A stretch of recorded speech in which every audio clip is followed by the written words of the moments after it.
In the days when Columbus sailed the ocean and Da Vinci painted the Mona Lisa, a German banker named Jacob Fugger became the richest man in history.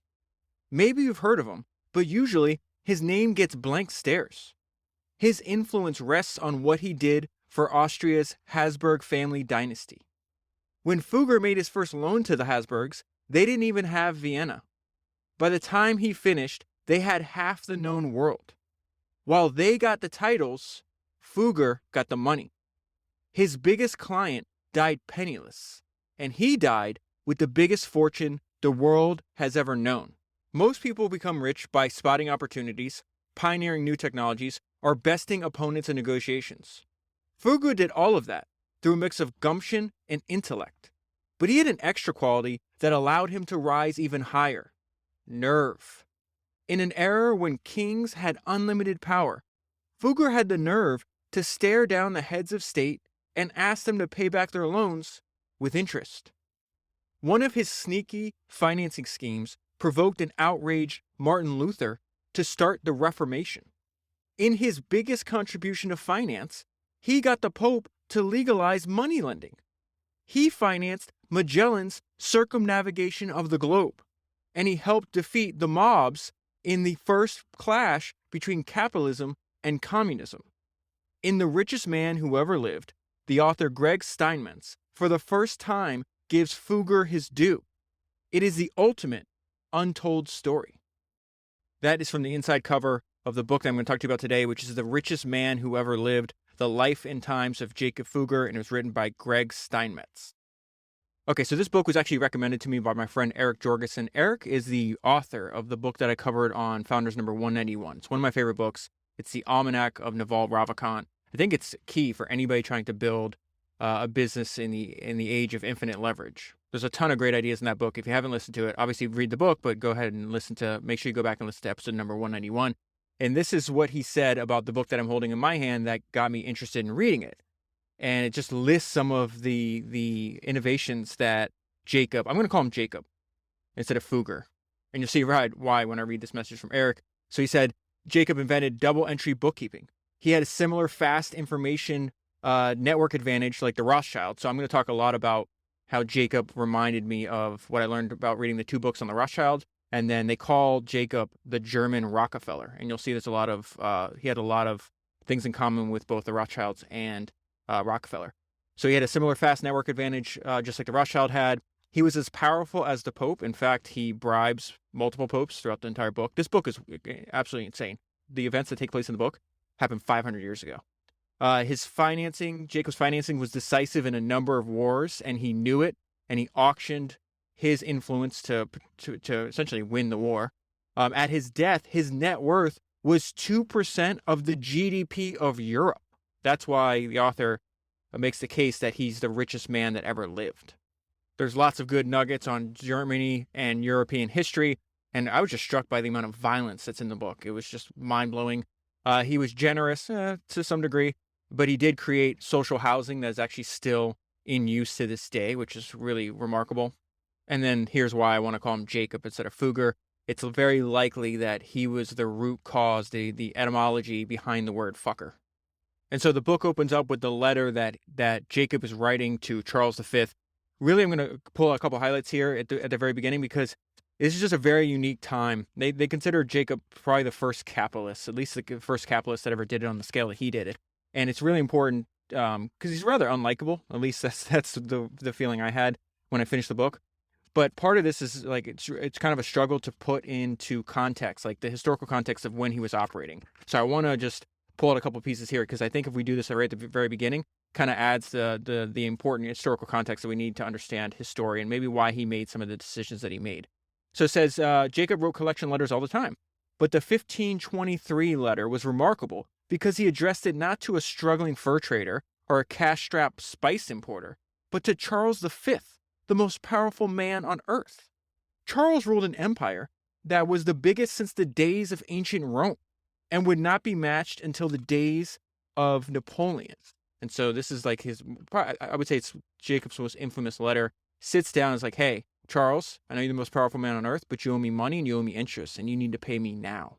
So I read the entire letter. It's actually reprinted later on in the book. I think this sentence right here is the one that is probably the most like ballsy that he had to do. He says, "It is well known that without me, your majesty might not have acquired the imperial crown. You will order that the money which I have paid out with the interest shall be paid without further delay." And so why did that require so much nerve? Because these are people that would just chop your head off and kill you at the slightest little insult. Nerve was essential because business was never more dangerous than in the 16th century. Cheats got their hands cut off or a hot poker through their cheek. Deadbeats would rot in prison. Bakers got dragged through the town to the taunt of mobs. And moneylenders faced the cruelest fate. So Jacob was involved in a number of businesses, but the best way to think of him is as a banker. And so at this time, he's the one that actually gets the law changed. They considered lending money and then collecting interest on money like it was something that was frowned upon by God. And so how extreme was this belief? Well, here's an example. To prove that lending money at interest was like a sinful and everything else, the church members dug up graves of suspected moneylenders and pointed to the worms, maggots, and beetles that gorged their decaying flesh. And so there's many examples in the book where Jacob is constantly pushing the pace, going further than you would suspect when the consequences of making some certain mistakes at this time in history was death. Given the consequences of failure, it's a wonder that Jacob strove to rise as high as he did. He could have retired to the country and lived a life of hunting, womanizing, and feasts. Some of his heirs did just that. But I double underline this sentence because this is a really fundamental understanding of who he was as a person. And in fact, this is what he wanted to put on his gravestone. But he wanted to see how far he could go, even if it meant risking his freedom and his soul. And so what does that mean? He, like Rockefeller, remember, think about Jacob as the German Rockefeller. He thought that he was blessed with a talent for money making by God. And so he couldn't retire, he couldn't live a life of leisure because God told him to make as much money as possible. And this is what he said: the Lord must have wanted him to make money, otherwise he wouldn't have given him such a talent for it.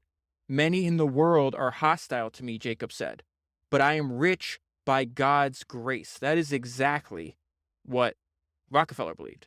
He thought God gave him a talent to making money and that his job was to make as much money as possible and then give as much of it away as possible. So Jacob did not give away. He's not going to do that second part, though. He's going to collect as much as he can. So let me go into a little bit about his early life, his personality, his businesses. Really, this is just more context for the story that I think is extremely helpful to try to understand this very difficult person. This is the reason I want to read stories like the book that I have in my hand, is because this personality type still walks this earth. And these are people that I want to know that exist, and then I want to avoid them. Reminds me of what Charlie Munger said when he said that wise people want to avoid other people who are just total rat poison, and that there's a lot of those such people. And you'll see what I mean as we go through this story. It's wild. Okay, so Jacob was the first anywhere to consolidate the returns of multiple operations in a single financial statement, a breakthrough that let him survey his financial empire with a single glance and always know where his finances stood. So it's really important that a lot of the stuff that he innovated on, like this is just the world that we live in. It's like normal to us. There's a blurb on the front of the book that is from the author of this book called The Barbarians at the Gate, which has also been recommended to me and I might read for the podcast. But he said Jacob wrote the playbook for everyone who keeps score with money.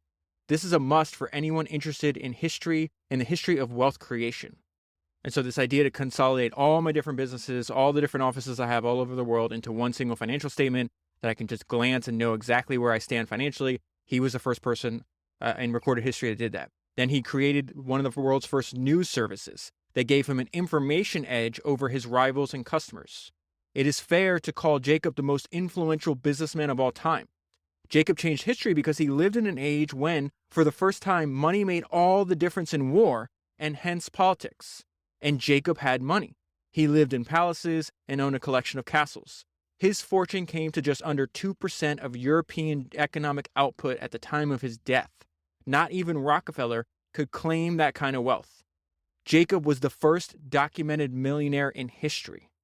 So what did he do to get that money? He made his fortune in mining and baking, but also sold textiles, spices, jewels, and holy relics such as the bones of martyrs. He held a monopoly on a Brazilian tree bark that was believed at the time to cure syphilis. Jacob's father died when he was 10, and if it was not for his strong and resourceful mother, he might not have gotten anywhere. Jacob was headstrong, selfish. That's, I'm going to read this whole thing. I should emphasize every single one of these words. He was headstrong, yes, selfish, deceitful, and sometimes cruel. But he turned at least one of those flaws, a tendency to trumpet his own achievements, into an asset. His boasts were good advertising. And then this is the sad part. This is why, again, I want to study him. If he's got good ideas, I'll grab them. But most of it's like, okay, I'm going to avoid this guy's fate. Did success make him happy? Probably not. He had few friends, only business associates. His only child was illegitimate. While on his deathbed, with no one at his other side than paid assistants, his wife was with her lover. His objective was neither comfort nor happiness. It was to stack up money until the end. Before he died, he composed his own epitaph. It was an unabashed statement of ego, and this is what I meant. This guy is wild. This is what he wrote about himself, and he's writing it in third person. Jacob Fugger was second to none. This is him writing about himself. I want to be very clear. This is what I want to be remembered for as I'm dying. Jacob Fugger was second to none in the acquisition of extraordinary wealth, in purity of life, and in greatness of soul.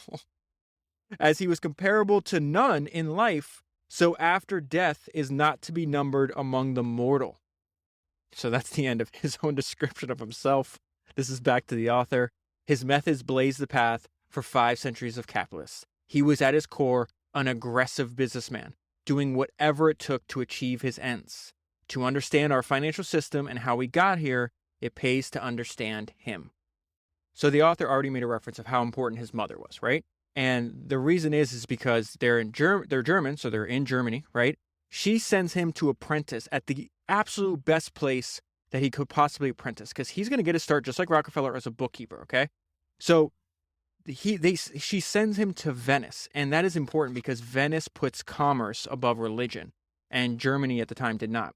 So it says, Jacob looked up to his brothers and envied them in their adventures on the road. His own chance for adventure soon came enough when his mother secured him an apprenticeship in Venice. And why is that important? Because Venice was the most commercially minded city on earth at the time. I wonder what's the most commercially minded city on earth today? I don't know the answer. If you have an answer, let me know. Venice was founded on commerce and business. Businessmen ran the place. Money was all anyone ever talked about. And this is important because this is where he finds his life trade. It was during this time that he learned about banking. Jacob was to become many things in the ensuing years. He's an industrialist, a trader, and at times a speculator. But he was foremost a banker. Venice also exposed him to the craft of accounting. Most of the merchants back in Germany were still jotting down numbers on paper scraps that were never organized. Italians developed double entry bookkeeping. It would let them understand a complex business in a quick glance by summarizing the highlights and condensing the value of the enterprise to a single figure, which is the net worth of the company, right? Now, he took that innovation that they had and he wound up taking it one step further. He's like, oh, that's a good idea. I'm going to do this so all of my disparate businesses, my entire financial empire, if you will, is condensed down to a single number. And then we're going to see another thing he had in common with Rockefeller. Remember, I think it was the last episode, maybe the episode before that, 248, when I just spent 40 hours rereading Titan and trying to do an entire podcast just about Rockefeller's climb. And so if you listened to that already, if you read the book, you already know this part. It was a fact that Jacob, as a teenager, already understood the importance of bookkeeping and how it gave him an edge. Says something about his intuitive grasp of business. He knew that those who kept sloppy books and overlooked details left money on the table. That was something he considered unconscionable. That's something Rockefeller also knew at a very early age. He's 21, 22 at the time, and he's just admonishing Rockefeller, that is, older businessmen, they're 10, 20 years older than him, about how sloppy their books are, how they go over, they're too quick to pay the bills. He's like, even if you could save a couple pennies, like he was just absolutely relentless. And that's also why he was recruited by older businessmen to go into partnership. They're like, okay, there's nobody else, even though Rockefeller's younger than us, there's nobody else that's as good at bookkeeping and just the overall keeping a handle on the overall financial performance of a business and making sure that we're not wasting a penny than this guy. So then the author does a great job of explaining, like, how could a banker become so powerful at this point in history? So it says, but to make sense of his life, it helps to understand how he could exploit this odd creation and why an emperor needed a banker. So they're going to talk about this later on. I don't know if I have a highlight or not.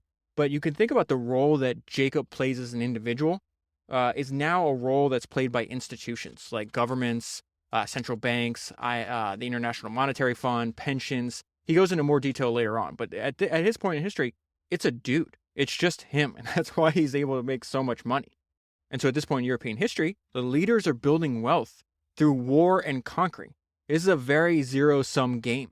And so if you're going to wage war and you want to essentially go in and attack other people and steal their property and enslave their people, you need a lot of soldiers, and to get soldiers you need money, and so that is the role that Jacob's going to play.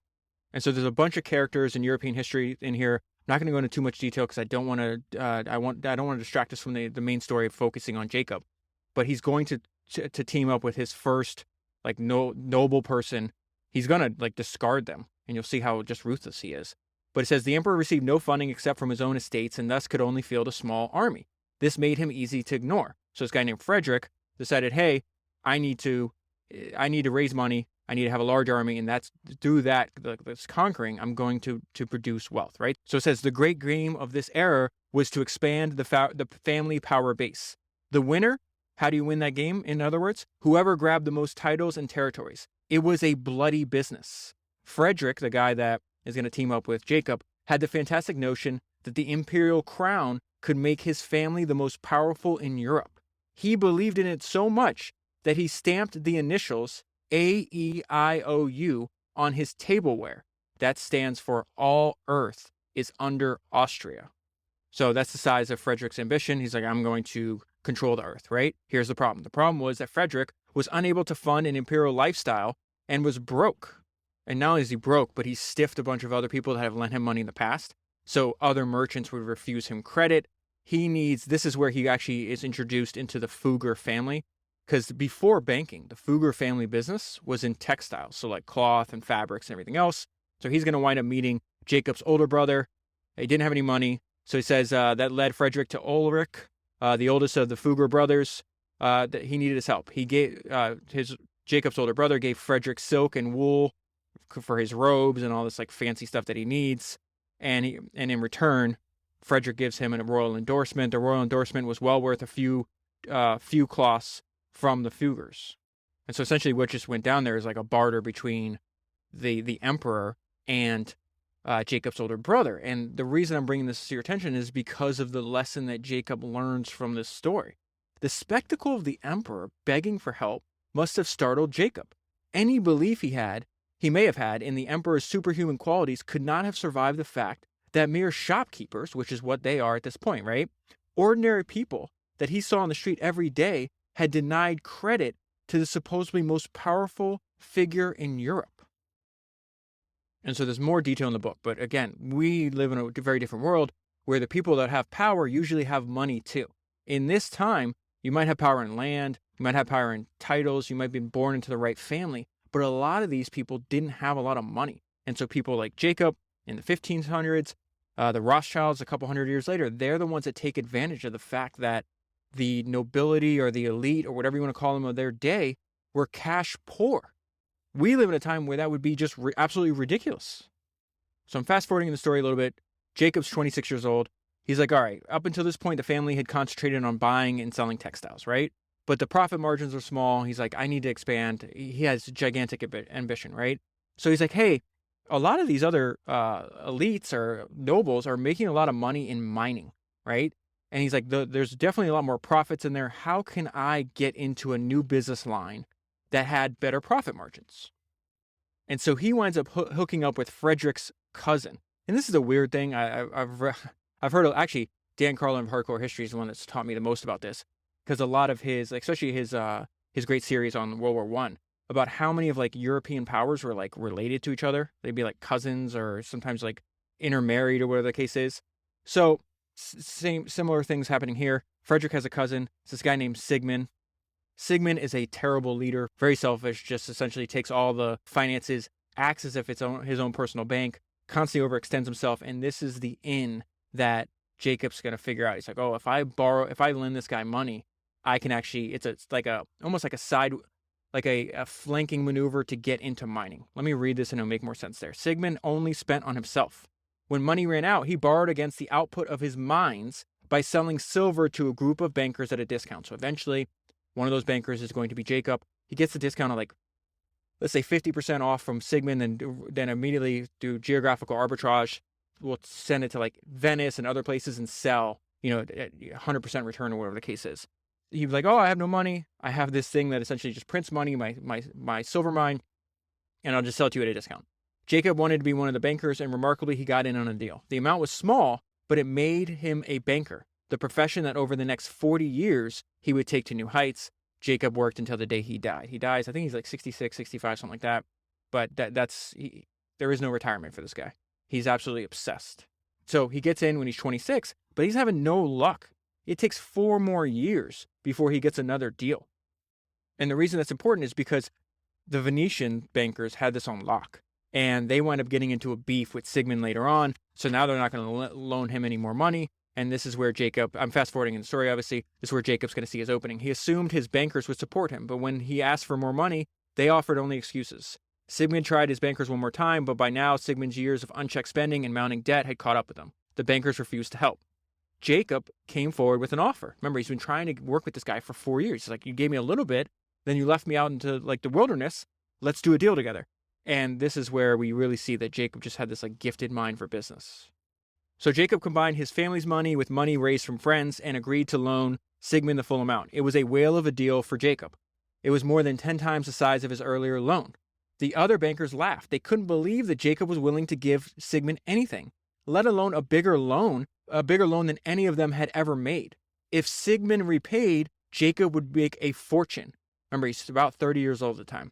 But if Sigmund welched, and given his record, it seemed likely Jacob would be finished. To prevent ruin, this is where you see that Jacob, he's somebody I want to avoid, but he's smart. He's very clever. He's got a gifted mind, especially for this kind of stuff. To prevent ruin, Jacob filled the loan agreement with safeguards. He barred Sigmund from touching the silver. He made the mine operators co-sign the loan, and he insisted on forwarding the money to Sigmund in installments rather than as a lump sum. Jacob also insisted on control over the state treasury. Jacob wanted stability, and by controlling this country's, or this like little town, his like empire, by controlling their purse strings, he could act as a one-man international monetary fund. And the only reason this worked is because Sigmund had no other options. It was this or nothing. Sigmund agreed to all of Jacob's terms. He had no choice, but the agreement was only words on paper. Sigmund was the law of the land. Debtor's prison was for little people, not archdukes. The only thing that kept him honest were his honor, which could be fleeting, right? But this is really what kept him honest. His desire to borrow again in the future. The loan marked a pivotal moment in the ascent of Jacob. This carries on to the next page. It's like a sentence or two, but really, really important. I double underlined all of this here. This is really remarkable if you think about this.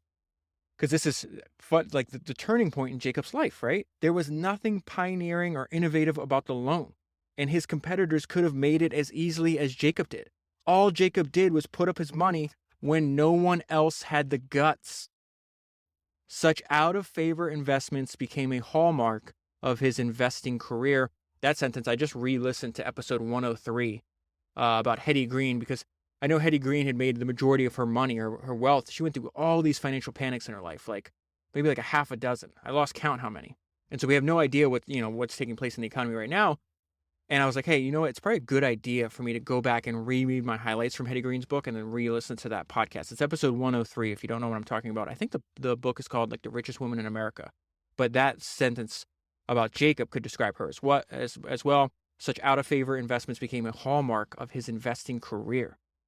By this time, Jacob had made friends with Sigmund, and this is what I mean about rat poison, because he's so deceitful. You just can't keep these people around you. They don't actually care about you. They just care what you could do for them. Jacob's a perfect example of that. By this time, Jacob had made friends with Sigmund. Knowing the Duke was vulnerable to flattery, Jacob had won a spot in Sigmund's heart by celebrating the greatest achievement in the Duke's otherwise disastrous reign. So it's this silver coin that celebrates Sigmund himself. He puts it's essentially like if you print somebody's face that you're trying to flatter on a currency and you spread it around, and this guy's extremely egotistical as it is, so he's falling to the flattery. The popularity of the coin attracted imitators across Europe. And this was fascinating. So, again, I feel like Jacob's almost like a historical, like finance history's like Forrest Gump. He's had all these really important events. And so this idea that they're doing together, it was actually copied by the Danish. And it says that the Danes called their version of Sigmund's coin the dollar. 3 centuries later, Americans gave a nod to the Danes and ran with it. I didn't know that. That was remarkable. Sigmund appreciated Jacob's thoughtfulness. He stayed true to his banker. But his loyalty was one-sided. Soon enough, Jacob would return the Duke's loyalty by turning on him. And so this is where we see that Jacob was really only loyal to himself and his money. There's another guy, Maximilian, that he's going to back, and eventually he's going to overthrow Sigmund. Maximilian had a winning collection of personal attributes. He was charming and athletic. Admirers called him the last knight. He was never happier than when he was in his armor, jousting in a tournament, or fighting an enemy. Remember, this is how you made money back in the day. If you were really good at killing people and overtaking empires, that's how you got rich. He was a hard worker. After a day in the field, when his captains would relax with beer around a campfire, Maximilian retired to his tent to address official correspondence. He had plenty of faults. He was moody, easily distracted, and prone to get ahead of himself. But he had intelligence, determination, physical courage, and a desire to do whatever it took to advance his family. And so think about Jacob seeing Sigmund. He's gotten close to him, understands who he is as a person. He's now studying Maximilian. He's like, oh, I'm backing the wrong horse here. Jacob correctly grasped that Maximilian would outmaneuver the dull-witted Sigmund. Maximilian did it with a ploy that Jacob himself could have devised given its ingenuity.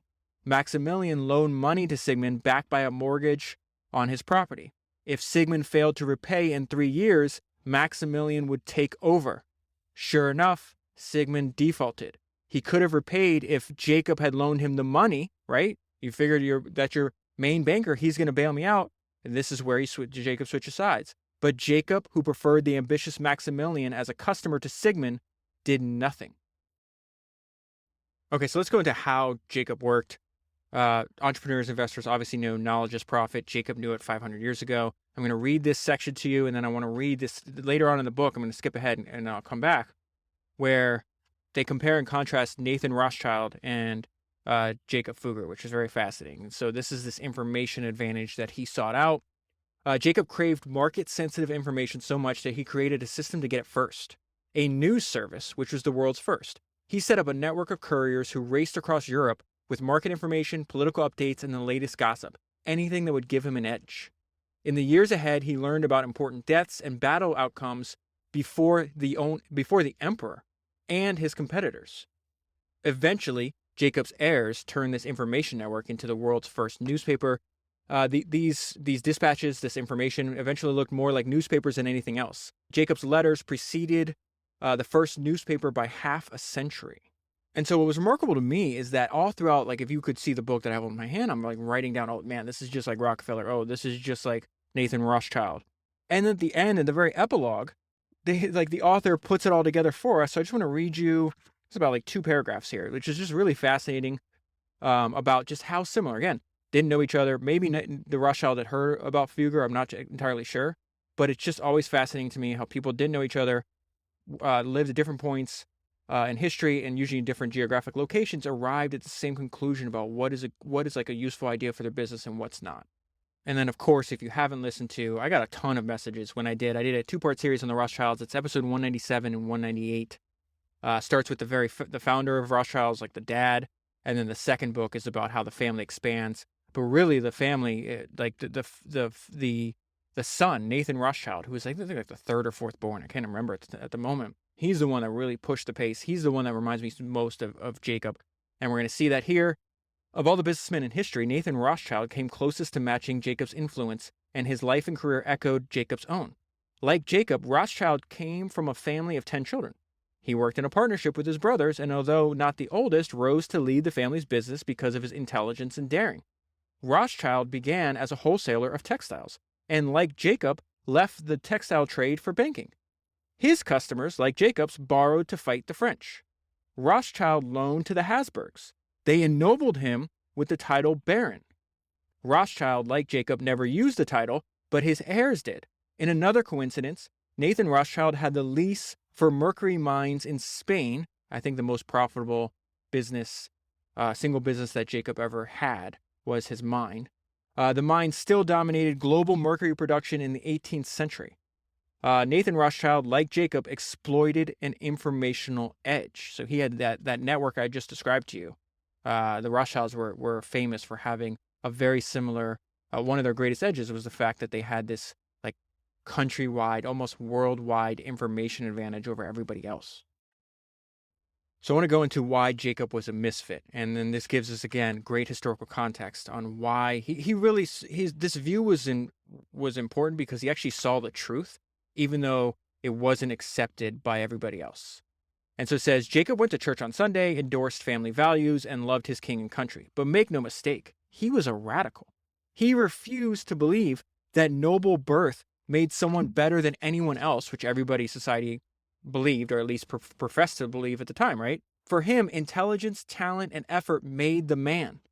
This is the world that we live in, right? His view is now mainstream, but it was subversive at the time. Jacob's worldview let him recognize his relationship with the emperor in its true form. This is what I mean about he saw the truth before anybody else did. It's very fascinating. It wasn't one of master and servant. It wasn't one of lord and serf. It was a relationship of creditor and debtor. He, as the creditor, had the power. So one quick sentence for you, like a standard MO of Jacob was the fact that he bribed everybody. He would bribe emperors, people that worked for the emperors. He would bribe, because you have two power structures. You essentially have like the nobility, and then you have the church. And he would bribe everybody. I mean, he bribed the Pope. One of Jacob's tricks was keeping public officials on his payroll. So at this point in the story, he's already accumulating a lot of political power, a lot of money. I want to read something because I've heard this before, and I always found this fact shocking. The average German in Jacob's day drank 8 glasses a day of beer. Why did he do this? This is wild to me. The beer was tough on the liver, but it was safer than the water from the sewage-filled streams. Inside the tavern, the men sat at long tables and swapped stories.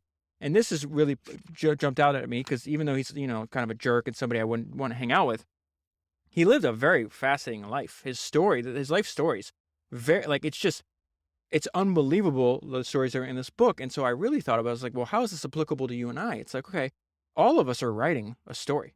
Maybe it's published in a book one day. Maybe it's just the people that are reading your story or people like your family, friends, people that know you. But to write the best story, the best life story, the only way to do that is to live an interesting life. And Jacob lived an interesting life so much that it was obvious to other people around him that this guy had experiences that were very rare. Others may have been better storytellers than Jacob, but it's hard to imagine anyone had better material. Only Jacob could describe the emperor as a friend. The men in the room at the tavern most wanted to know the secrets of his success, but his secrets weren't all that mysterious. They were just hard to duplicate. And so now it's going into his edge, right? Jacob had a remarkable talent for investing. He knew better than anyone how to size up an opportunity. He knew how to run a business and make it grow and how to get the most out of his people. He knew how to exploit weaknesses and negotiate for favorable terms. But perhaps his greatest talent was an ability to borrow the money he needed to invest. He convinced cardinals, bishops, dukes, and counts to loan him oceans of money. Without their support, Jacob would have been rich, but no richer than others at his club. The fundraising, and with it the courage to risk debtor's prison if he couldn't repay, explains why he went down in history by the name Jacob the Rich. Financial leverage catapulted him to the top. He borrowed in the most mundane way imaginable. He offered savings account. Now this is wild. At one point in human history, savings account at a bank was new technology. And Jacob's one of the pioneers of that. He borrowed in the most mundane way imaginable. He offered savings accounts. Banks litter every street corner today, and they open accounts for anyone who walks in. But savings accounts were new in Jacob's time. But if you think about it, it also made the game he's playing very dangerous because there was a few attempts, I think 2 or 3, maybe 2, throughout where he almost had a run on his bank. And he does a series of like bribing and all kinds of things to get out of that, things that would be illegal today. But it would be different. Like a bank run, you have FDIC insurance, you have all these things, these like safety measures in place. If he would have had a run on his bank and he couldn't fulfill it, they would have killed him. And so there's an entire chapter dedicated to this potential run on his bank and how he got out of it. I'm just going to read you the summary of how this happened. And what I wrote, this is my note. This dude bribed the Pope to avoid a run on his bank. That's not hyperbole. That is a fact. He offered Julius, which is the Pope at the time, $36,000 to drop his claim. He promised to deposit the money in the Pope's personal account rather than a church account. Julius accepted. Jacob was saved. As Jacob knew, every Pope had its price. Okay, so I want to give you a great overview that I found in the book of his life up until this point. Jacob spent the first half of his career making money. He spent the second half fighting to keep it. In the first phase, he had his greatest commercial victories. He won a silver contract, created a mining giant, like this giant mining business, and put together a distribution network to sell his output to a diverse group of customers across the continent. He invested the profits in new opportunities, and by doing so, he created a formidable cash generation machine that, year in and year out, added to his net worth. This was all he ever wanted. Jacob was happiest when striking deals or scrutinizing his ledgers. Nothing gave him greater joy than the chores required to make him richer. The chores that most people would avoid, right? But he also spent much of this period warding off attacks from a resentful general public and those who claimed to be its champions. So he got so rich, there was a ton of people that wanted to kill him. And in many cases, people that, some of his partners or people that he had done business with, were captured by the mob and brutally murdered. And the book goes into grotesque detail about some of this stuff. He had a remarkable conviction in the justness of his actions. Again, think German Rockefeller, right? This is John D. Rockefeller here. And just like Rockefeller, this is the way he viewed himself. The way he saw it, God put him on earth to make money. He let nothing block what he perceived as God's will. And so why is that important? Because at this point in the story is when Jacob is going to petition the Holy Church to lift their ban on usury, which is essentially loaning money at high interest rates, which was illegal by decree. They thought the Bible forbade it. And before I get there, I just want to pull out one paragraph that I think is really important. It talks about, this really describes why he had an advantage, because he saw the world that we live in today, then it was not at all obvious to the society he lived in. So he was capable of independent thought. So it says, it now seems inevitable that as trade and technology develop, feudalism with its lords, serfs, and manor farms would give way to a market-based model.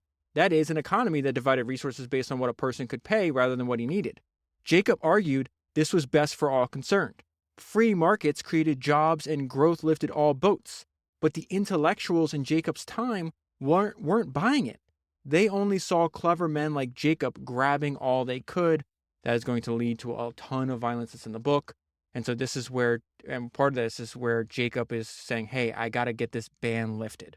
One of Jacob's strengths was an absolute conviction in everything he did, and nothing seemed fairer to him than receiving compensation for the risks he took. Jacob could not ignore the usury ban. So I don't know why, but when I read that sentence, it reminded me of something I heard Jeff Bezos talk about one time. This idea that like this absolute conviction. And Jeff Bezos is like, I'm not a fan of plan B, right? He says plan B should be to make plan A work. That's a way to think about what Jacob's doing here. He's like, no, you can't do this. Like everybody's like, no, this is impossible. He's like, no, I don't have a plan B. Like my plan B is to make plan A work. We're going to overturn this ban. I've already proven that I could bribe everybody and put people in situations where I make myself indispensable. So I need to find a way in to do that here and get the church to overturn this ban. And so his stated goal was very clear. He wanted the church to expressly legalize collecting interest. And so now the Pope is this guy named Leo. We've seen this before. I just did the podcast on Henry Flagler, which was Rockefeller's partner in Standard Oil. Like, you don't like the law, they just get it changed. Jacob's doing the same thing here. There was the fact that Leo was a member of the Medici banking family. This is the Pope at the time. Legalization would serve his personal interest too. Even better was that Leo himself was a borrower of Jacob, so a client, right? It goes without saying that Leo would be favorably inclined towards someone who gave him money. Jacob's letter to Pope Leo had gotten through and made an impact. Leo went to the heart of the matter and signed a papal bull that, in direct contradiction of other ancient commentators, so Aristotle and other people, essentially people would use the opinions of people in the past as to why we can't do this, and Aristotle was one that was quoted heavily. And so Leo and Jacob are like, no, we actually have a different view on the matter, and so we're going to get this overturned. So winds up paying off the Pope. The Pope winds up issuing this decree, and he acknowledged the legitimacy of charging interest. And so this is a description of what Leo did. According to this new doctrine, charging interest was no longer strictly about what Jesus said about charging interest. It was about charging interest without labor, cost, or risk. And what loan didn't involve one of the three. So they're essentially just parsing the words in the written text, like the Bible, and saying, oh, that's one Aristotle's interpretation or somebody else's interpretation, but we have a different one. And so that's not really what Jesus meant. What Jesus meant is like, oh, there has to be, if you're going to charge interest, it has to be like some kind of labor, cost, or risk. Of course, every loan has a cost or a risk to it. Jacob's lobbying had paid off in spectacular fashion. He and others were now free to charge borrowers and pay depositors interest with the full blessing of the church. Leo's decree was a breakthrough for capitalism. Debt financing accelerated, and the modern economy was underway. And so when I got to this section, now keep in mind, there's an entire chapter about all the machinations and all the stuff that Jacob's doing here. When I got to the punchline, which I just read to you, I read this fantastic book by Will and Ariel Durant, who spent, 50 years of their lives documenting they're, probably some of the most famous historians that ever lived, documenting human civilization. They wrote this fantastic book. I think I did a podcast on it. I have to go back and look where it's at, but it's like a 100-page book called The Lessons of History. There's a line in that book that I never forgot, because not only did they spend, so much of their time studying and learning this stuff, but their writing is just beautiful grasp of language. And so this is a great description of what they summarized, I forgot, 10,000 years of human history. I forgot the exact numbers, maybe 3,000 years. And they said, in every age, men have been dishonest and governments have been corrupt. And we just saw an illustration of that fact. So now we go to the fact that Jacob's like this historical finance history's Forrest Gump. And so he's going to make a loan and the church can't figure out how to pay him back. So then they do some shady stuff that winds up setting off Martin Luther. Then Martin Luther in turn sets off the Protestant Reformation. It's just this book is crazy. Jacob made a loan to some guy. Let's ignore who he is. He was a scion of a family that ruled an area around present-day Berlin, okay? The scheme to repay the loan triggered one of the most important events in history, which is the Protestant Reformation. Jacob loaned the money to finance yet another sale of a clerical office. This is just more bribing. It's not important to the story, really. What is important is the fact that the way the church came up with the idea to repay Jacob, they suggested a church financing device called an indulgence. So an indulgence is saying, hey, give us money and we'll absolve you of all your sins. We can get your dead relatives out of purgatory. They say all kinds of crazy stuff, right? And Martin Luther goes buck. He completely sends him over the edge, and then he's going to actually use the latest technology of his day, which is the printing press, to get his message out. At the time, Martin Luther was just a 33-year-old scholar. This campaign, the combination of what the church is doing with Jacob, outraged Luther, and the consequences of his outrage shook Europe to its foundation. This is Luther's interpretation of what's happening. He says indulgences were a scam that Rome invented to cash in on popular fears of damnation. Martin Luther composed 95 arguments against indulgences, which would in turn be his famous 95 Theses. That's the message that he nails to the front of the church door that sets off this crazy, almost like war, I guess is the way to think about it. Because if you really think about how many people die as a result of this, they don't call it a war, but that's kind of how my interpretation of it. And then there's one paragraph in here I thought was really interesting, because if you really think about what Luther did, he combined technology with an extremely strong work ethic, which I think is a smart idea. Luther had Jacob's attention by now because of his enthusiastic use of a fairly new technological device, the printing press. So Gutenberg, which was interesting, is like the lag between the invention of a device and its widespread use. Gutenberg made the first printing press in 1450, but it didn't really gain popularity where we are in Europe at this point to the 1520s. So in 1520, the printing presses printed 208 different documents, right? 133 out of the 208 were written by Luther. And so as a result, as Luther's sermons, rants, and musings found their way to the presses, he developed a huge following. And so there's a ton of violence. I'll get to some of that. I'm not going to read too much of it because it's obviously rather disturbing. I do want to give an inside look at how Jacob practiced his craft, though. He winds up hiring this 19-year-old, this guy named Shorts. So Shorts is going to stay with Jacob his entire career. and I think he continues to work with Jacob's heirs, if I'm not mistaken. The author says that Schwartz is less interesting for his own accomplishments than for the glimpses he left of Jacob. So this guy writes this book. He's writing a textbook about everything that he's learning working under Jacob, and he intended his work to be a textbook for like young Germans interested in business. But because of that, he wrote and documented so much of the stuff. We actually see this is like the only insight into how Jacob practiced his craft. So it says Schwartz shows the emphasis Jacob put on accurate records. Again, German Rockefeller. I don't have to repeat that. Yeah, I think you had it by now. After spending time with Jacob, he recognized the folly of Jacob's competitors who believed they could live without detailed figures. Jacob, in contrast, monitored every transaction and let nothing sneak through.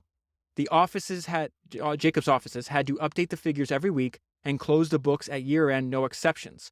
Once they did, in another first, Jacob combined statements from all the branches into a single statement. The Italian banks had statements for each branch, but never bothered with consolidation. So Jacob does one step further, right? Jacob could see the big picture like no one else. That's why that's important. Knowing exactly where he stood at every moment, he always knew how much he had to lend or whether he needed to cut back. He knew if he was carrying too much inventory or too little cash, and he knew exactly how much he was worth. Schwartz noted with disdain how others lost track of their numbers and how they expressed shock when they went bankrupt. They deserve their fate, Jacob said. They were idiots. So let's go back to Luther. So Luther's on the attack right now. He's going against the church. He's going against people like Jacob. There's another guy. You'll see another Rockefeller parallel here. This guy is a writer named Hutton. Hutton wrote a series of pamphlets that targeted Jacob. Hutton was to Jacob what Ida Tarbell was to John D. Rockefeller. He was the one who made Jacob a public enemy. Ida Tarbell is one of the sources that Ron Chernow used in Titan.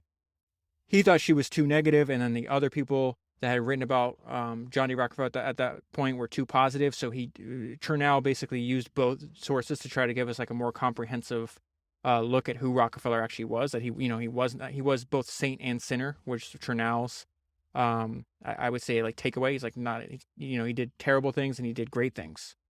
But this idea is like, okay, you have one person that's just really beating the drum, one that's putting all the writing out there and distributing this information, and this turns Jacob and all of his partners and people he's working with, leaders like the Archduke and also people in the church, into enemies of the common people.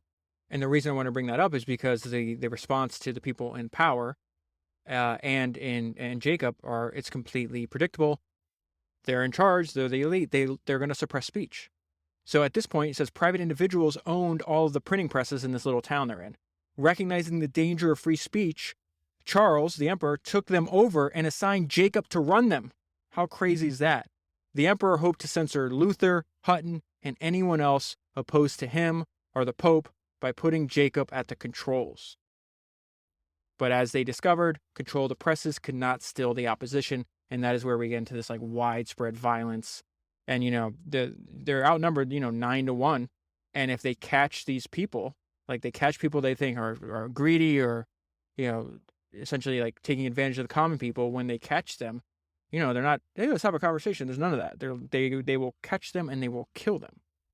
And so now we get to the point in the story where this is the first war between capitalists and communists.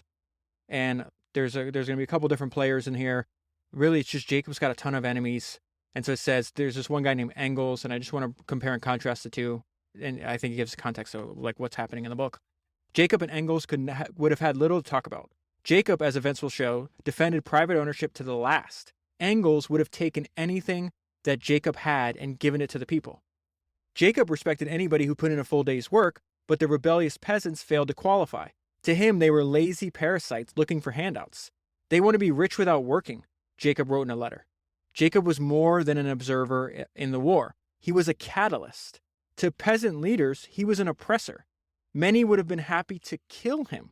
Forced to take a side to preserve order, Jacob became an agent in their annihilation. So he's going to raise money to hire mercenaries, to hire soldiers, to fight this. They call it the Peasants' War.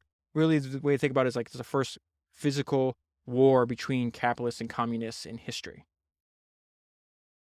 And so these skirmishes are setting off all over Europe, and they grab property. They'll do whatever they can. It says the peasants drain the wine cellars and pantries. When there was no more loot, they set fire to the buildings. they stole tapestries, paintings, and libraries and set them up in flames in the name of social justice. At the height of the conflict, much of the country was burning and most of the peasants were drunk. Jacob might not have wanted execution. So it went both ways. When the peasants caught like the nobility or anybody that they thought were, greedy, essentially, they would kill them. But when the government and the church and some mercenaries caught them, they would murder them as well. Jacob might not have wanted the executions, but he could justly claim self-defense. There were plenty of men who would love to slit his throat. Blood was spilling everywhere. And they give an example why Jacob was so concerned with his safety, because there was a count, and the peasants wind up scaling the walls of his castle, capturing him and his wife. And I'm just going to read one sentence to you so you get an idea of what's happening. They made the countess watch as the men skewered her husband with spears. And so then Jacob's going to war with this guy named Munzer. Most likely, these are all German names. I can barely pronounce English. I'm not pronouncing this correctly. But I just want to compare and contrast, because Jacob, winds up winning in this case. But this is who he's fighting. Munzer was a self-proclaimed mystic who believed in communal property and that only the abolition of private ownership would clear the path for grace. His followers cheered when he promised God would come to kill the rich. The contrast between Jacob and Munzer could not have been greater. One was the arch-capitalist and the other was the arch-communist. They became heroes of the competing systems during the Cold War. West Germany put Jacob on a postage stamp, and East Germany put Munzer on a 5-mark bill. So this dude wanted to kill the rich, and they put him on their currency. And something to keep in mind, it's both sides, everybody in the story, all of these people are nuts. Munzer declared that God spoke directly to select individuals, including himself. So eventually Munzer and his, this congregation, these people that he's leading, they wind up getting surrounded. And so there's religious people on both sides, right? And the religious people on Munzer's side, one guy, there's a priest in his camp. He's like, hey, we're surrounded. You should give up. So it says a priest in the camp suggested that Munzer surrender. Munzer ordered that he be beheaded. So he tries to flee. The other side, which is Jacob's side, they catch him. They grab him and they shove splinters under Munzer's fingernails and locked him in a tower as they pondered how to kill him. They decided to cut his head off. After beheading Munzer, the executioner put his head on a pole and impaled his body. Munzer would bother Jacob no more. And so the second half of the book is almost all, this is where I've been reading from, it's almost all just these people finding different ways to attack Jacob. He was detested by the majority of people. And so one of his biggest business was this mine in Hungary, and they wound up confiscating it. And so it says the Hungarian throne had committed an all too common error. And the reason I'm reading this section too is because it's fascinating how inflation causes him to lose his best business because people couldn't afford food and shelter and everything else. And so they decide, hey, they're making all this money in the mine. What if we just take it? And so this is a little bit of background on what's happening at the time. The Hungarian throne had committed an all too common error of watering down its currency to balance their budget. The ensuing inflation was more than people could take. Food and other essentials doubled in price while wages stayed put. So Jacob's in Germany, but his number 2 guy is this guy named Hans Alber, which is his top lieutenant, the one running the business. So they decide they're going to grab the guy that's in charge of Jacob's mine and force him to sign a document under the threat of murder that it's now ours. And that's exactly what happens. The crisis came to a head when mobs swarmed the elite district and arrested Hans Abler, which was Jacob's top lieutenant in Hungary. They hauled him to the city's castle and made him sign an agreement, handing over the Hungarian mines, which is the crown jewel of Jacob's empire. Jacob had spent a lifetime creating his Hungarian business. More than anything he ever did, it embodied his organizational, financial, and political genius. It created his fortune. And at the point of death, Albert gave it away. It's remarkable that inflation caused him to lose his best business 500 years ago. So then what Jacob does, obviously he's not going to just submit to you taking his best business or any of his businesses for that matter. So he winds up, a lot of the leaders at this point are his clients, right? So he might be the most powerful man, even though he doesn't have the title. And so he gets them to organize. And this is another fascinating thing. They essentially use as their weapon of war economic sanctions. And then the author makes the point, he's like, this is nothing new. Economic sanctions as weapons of war go back at least 2,400 years. And the first time on recorded history, it was used by Athens against one of its neighbors. But the boycott against Hungary was on a scale rarely witnessed. All of those bringing pressure were Jacob's customers to return the mine. And so this is a back and forth, but this is unresolved by the time that Jacob dies. In fact, he knows he's dying, so he rewrites his will. And the most important thing, he says, listen, there's 2 issues that I have to discuss with you. And the first one was Hungary. And so he's telling Anton, which was his nephew, and the person like he chose, he's like, okay, this guy's the guy that's going to be running my businesses, or at least like the main person. And he's telling me, he's like, listen, under no circumstances, Jacob urged Anton, should he accept anything but full restitution. He says, and then Jacob's trying to predict what's going to happen. He says, listen, Louis will eventually be desperate, he told him. You just have to be patient. And then something he also wanted to discuss and pass on to his nephew was the fact that there needs to be a single decision maker. Jacob believed that businesses could more easily function with fewer, not more, decision makers. And then the book ends with a cautionary tale. Jacob died very rich and very alone. When the end came, Jacob's nephews and wife were elsewhere. Jacob died at 4 a.m. on December 30th, 1525, at the age of 66. The only people with him were a nurse and a priest. The exact cause of death is unknown. And then I'll close with the craziest sentence in the entire book. The Fugger family, 17 generations after Jacob lived, still enjoy income on land Jacob acquired centuries earlier. And that is where I'll leave it. For the full story, buy the book. If you buy the book using the link that's in the show notes in your podcast player, you'll be supporting the podcast at the same time. The very best way to support the podcast is to give a gift subscription to a friend, family member, or coworker. There's a link down below to do that. And also at founderspodcast.com. That is 250 books down, 1,000 to go. And I'll talk to you again soon.